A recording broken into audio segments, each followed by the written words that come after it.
Bienvenue à tous, j'ai une histoire incroyable à partager avec vous. Une histoire de courage, de détermination et de dépassement de soi. Imaginez-vous sur un court de tennis, non pas en tant que simple spectateur, mais comme un athlète qui doit surmonter des obstacles incroyables. C'est le cas de Rob Shaw, un joueur de tennis en fauteuil roulant qui participe aux Jeux paralympiques de Paris 2024. Son parcours est bien plus qu'une simple compétition sportive, c'est une véritable leçon de vie.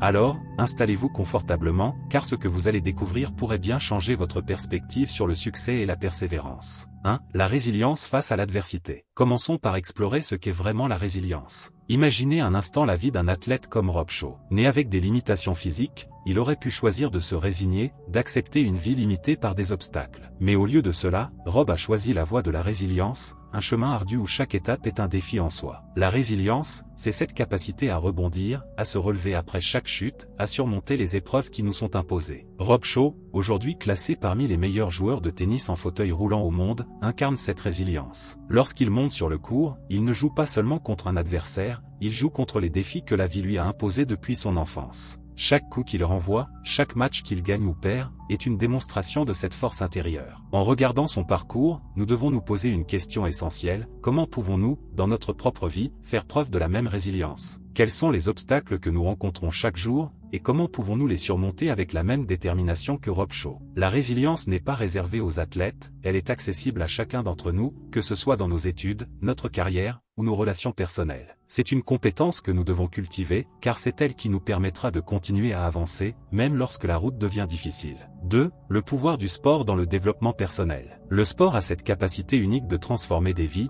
et pas seulement sur le plan physique. Pour Rob Shaw, le tennis en fauteuil roulant n'est pas seulement une passion, c'est un vecteur puissant de développement personnel. Chaque entraînement, chaque match est une leçon, une opportunité de grandir, de repousser ses limites, et de se découvrir soi-même. Le sport, et en particulier des disciplines comme le tennis en fauteuil roulant, demande une discipline rigoureuse. Imaginez les heures d'entraînement nécessaires pour affiner chaque mouvement, chaque stratégie. Cette discipline, cette rigueur, est une qualité que nous pouvons tous cultiver dans nos vies, que ce soit pour atteindre nos objectifs professionnels, exceller dans nos études, ou même améliorer nos relations personnelles. Au-delà de la discipline, le sport enseigne également la concentration. Sur le court, il n'y a pas de place pour la distraction. Chaque point, chaque coup de raquette nécessite une attention totale, une focalisation complète sur l'instant présent. Cette capacité à se concentrer sur ce qui est important est essentielle dans tous les aspects de notre vie. Que vous soyez face à un examen crucial, un projet professionnel, ou un moment difficile dans votre vie personnelle, la capacité à se concentrer, à bloquer le bruit extérieur, peut faire toute la différence. Enfin,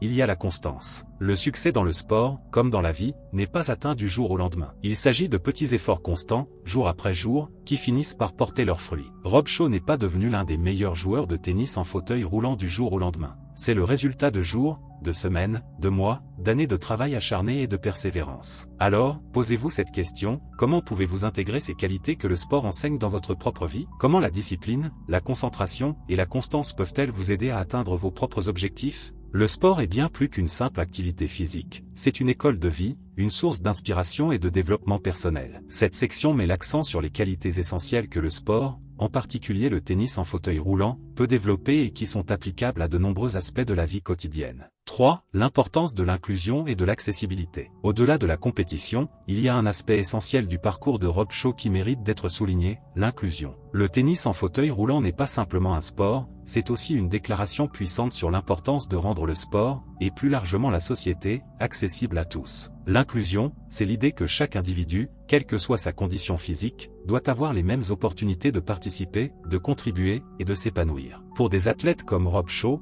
l'accès au sport signifie plus qu'une simple participation aux compétitions, c'est une chance de prouver que les limites physiques ne définissent pas le potentiel humain. C'est aussi un moyen de sensibiliser le public sur l'importance de l'accessibilité dans toutes les sphères de la vie. Prenons un moment pour réfléchir à l'impact que cela pourrait avoir si nous appliquions cette mentalité d'inclusion dans tous les aspects de notre société. Que ce soit dans les écoles, les lieux de travail, ou les espaces publics, une société inclusive est une société qui valorise chaque individu et reconnaît la diversité comme une richesse. Le tennis en fauteuil roulant, et plus largement les sports paralympiques, sont des exemples inspirants de ce que l'inclusion peut accomplir. Ils montrent que, lorsque nous donnons à chacun les moyens de réussir, nous enrichissons non seulement leur vie, mais aussi la nôtre. Leurs histoires nous rappellent que l'inclusion n'est pas seulement une question d'égalité des chances, mais aussi une question de dignité humaine et de respect mutuel. Alors, comment pouvez-vous contribuer à une plus grande inclusion dans votre propre communauté? Comment pouvez-vous, dans votre vie quotidienne, soutenir et promouvoir l'accessibilité pour tous, que ce soit en défendant les droits des personnes en situation de handicap, en soutenant des initiatives locales, ou simplement en étant conscient des défis que d'autres peuvent rencontrer? Chaque petit geste compte.